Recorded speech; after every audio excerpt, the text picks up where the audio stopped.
C'est grâce à l'un de nos partenaires historiques, qui est Upperlink, qui nous a mis tout simplement en relation avec Olivier Luanzi, donc qui porte le projet Territoire d'Industrie. Et c'est un projet qui nous a beaucoup plu dans le sens où, tout simplement, il donnait du sens. Je pense qu'il y a beaucoup de choses à faire. Il y a une véritable envie dans les territoires, donc les territoires d'industrie, avec l'initiative que j'anime des 136 territoires d'industrie. Il y a une véritable envie de prendre son destin en main, de prendre son destin économique en main. Le premier sujet qui est remonté des territoires d'industrie, c'est comment rendre attractifs nos territoires et nos métiers industriels dans ces territoires. Moi, je suis toujours impressionné par leur maturité. On les appelle des jeunes, mais toujours impressionné par leur envie, leur maturité, la clarté de la façon dont ils présentent les problèmes.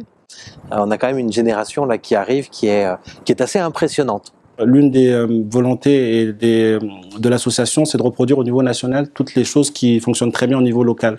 Parce que c'est souvent au niveau local qu'on a les meilleures idées, et en associant directement les populations, parce qu'ils sont au plus près de la solution, on permet aussi à une action qui fonctionne correctement de le reproduire au niveau national en proposant directement, en faisant le lien avec les parlementaires, notamment députés, sénateurs. Donc j'ai voulu, il y a quelques années, m'engager pour pouvoir favoriser cette rencontre entre le monde étudiant, de l'enseignement, des entreprises et des politiques. Voilà, donc je me suis engagé dans diverses activités qui nous ont permis de monter un certain nombre d'actions, dont l'action en cours dont on parle aujourd'hui, et se rapprocher notamment de projet Olivier Luanzi au sein du gouvernement et du ministère de l'Industrie, qui est Territoire d'Industrie, qui est quelque chose d'important et qui me parle. Oracle va accompagner l'IESEG, les Sylves également et l'École 42 dans ce projet pour justement répondre à 3 enjeux majeurs du gouvernement qui sont la simplification, l'attirance des territoires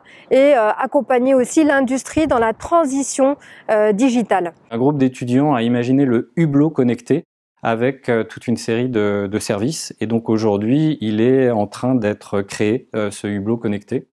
Et je citerai également le cas de Pernod Ricard, où aujourd'hui j'avais un groupe d'étudiantes qui ont imaginé en fait un bracelet connecté pour tout simplement pouvoir retourner écouter de la musique dans les festivals.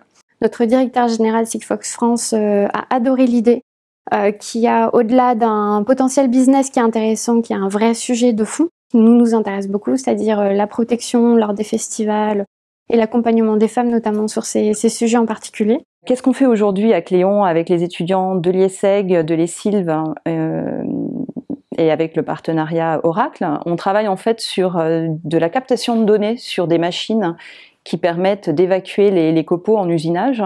Donc il y a un impact fort sur l'environnement. Et puis on essaye de travailler sur ce qu'on appelle la maintenance prédictive.